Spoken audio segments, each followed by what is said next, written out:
ଓଡ଼ିଆ ଘରର ପରମ୍ପରା ପବିତ୍ର ମାଣବସା ଗୁରୁବାର ଅବସରରେ ସମସ୍ତଙ୍କୁ ହାର୍ଦ୍ଦିକ ଅଭିନନ୍ଦନ ଓ ଶୁଭେଚ୍ଛା। ସମସ୍ତଙ୍କ ପରିବାରକୁ ସୁଖ, ଶାନ୍ତି ଓ ସମୃଦ୍ଧିର ଆଶୀର୍ବାଦ ପ୍ରଦାନ କରିବା ପାଇଁ ମା ଲକ୍ଷ୍ମୀଙ୍କ ନିକଟରେ ପ୍ରାର୍ଥନା। ଆଜି ତ ଘରର ସବୁ ମାଆମାନେ ବ୍ୟସ୍ତ ଥିବେ ମାଣବସା ଗୁରୁବାର ପୂଜାରେ।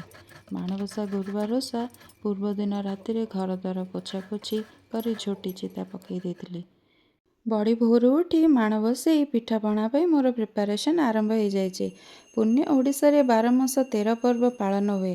ଆଦ୍ୟ ମାର୍ଗଶିର ମାସ ଗୁରୁବାର ମା ଲକ୍ଷ୍ମୀଙ୍କୁ ପୂଜା କରାଯାଏ। ଚାଉଳ ଜନ୍ତିକି ରଖିଦେଇଥିଲି, ବୋଉ କରିଛନ୍ତି ଧଳା ମଣ୍ଡା। ମୋର ସେପଟେ ସୁଜି ଜନ୍ତା ଚାଲିଛି। ଆଉ ଟିକେ ପରେ କାକରା ମଣ୍ଡା ପିଠା କରିବି। ଆହୁରି ଅଲଗା ଅଲଗା ପ୍ରକାରର ପିଠା କରି ମାଙ୍କ ପାଖରେ ଭୋଗ ଲଗାହେବ। ବୋଉ ଧଳା ମଣ୍ଡାକୁ ବସେଇ ଦେଲେ। ଆଉ 15-20 ମିନିଟରେ ରେଡ଼ି ହୋଇଯାଇଥିଲା ଧଳା ମଣ୍ଡା। ମୁଁ ଏପଟେ ଅଳତା ଲଗାଇବାକୁ ବସିଯାଇଥିଲି। ଯେଉଁ ବି ପର୍ବ ହଉ ମୁଁ ଆଗ ଅଳତା ଲଗାଇଥାଏ।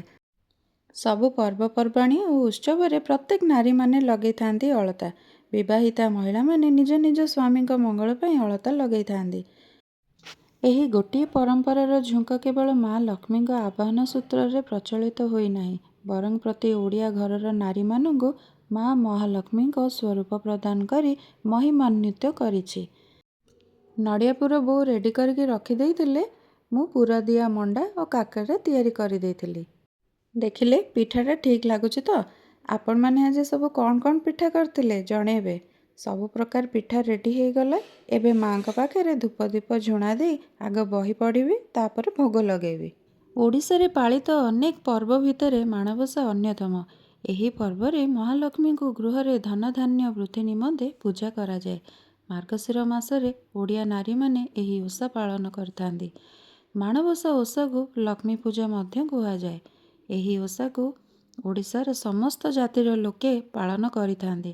ମାର୍ଗଶିର ମାସରେ ପୂଜା ଘରେ ଧାନ ମେଣ୍ଟା ବା ଧାନ ବେଣୀରେ ସଜାଯାଇଥାଏ। ଧାନ କେଣ୍ଡାକୁ ଗୁନ୍ଥି ଏହି ମେଣ୍ଟା ବା ବେଣୀ ତିଆରି କରାଯାଏ। ଚାଉଳ ଆଦି ଶସ୍ୟ ମାପିବା ପାଇଁ ମାଣ ବ୍ୟବହାର ହୋଇଥାଏ। ଏହି ଓଷାରେ ଧାନ ମାଣ ବସାଇ ତାହାକୁ ପୂଜା କରାଯାଇଥିବାରୁ ଓଷାଟି ମାଣବସା ନାମରେ ଜଣାଶୁଣା। ପୂଜା ସରିଲା ପରେ ମୁଁ ଟିକେ ଘର ପାଇଁ ପିଠା ପ୍ୟାକିଂ କରିଦେଲି, ଆଉ ବାହାରି ପଡ଼ିଲୁ ଘରକୁ। ମାମା ବାବାଙ୍କୁ ପିଠା ଖାଇବାକୁ ବହୁତ ପସନ୍ଦ। ମାମା ପିଠା ଦେଖିକି ଭାରି ଖୁସି ହେଇଗଲା। ବାବାଙ୍କ ପାଇଁ ଧଳା ପିଠା, ଆଉ ତୋର ହେଉଛି ଛଣା ପିଠା। ଆଜିର ଯୁଗ ପରିବର୍ତ୍ତନ ହେଇଛି ସତ, ମାତ୍ର ଚାଲିଯାଏ ନାହିଁ ଓଡ଼ିଆ ଘରର ବିଶ୍ୱାସ ଓ ପରମ୍ପରା। ନିଜ ଉଦ୍ୟମ ଓ ସଚ୍ଚୋଟ ଚିନ୍ତନର ଶୃଙ୍ଖଳ ଭିତରେ ସଜାଗ ଆଜି ବି ଆମ ଓଡ଼ିଶା ମାଟି।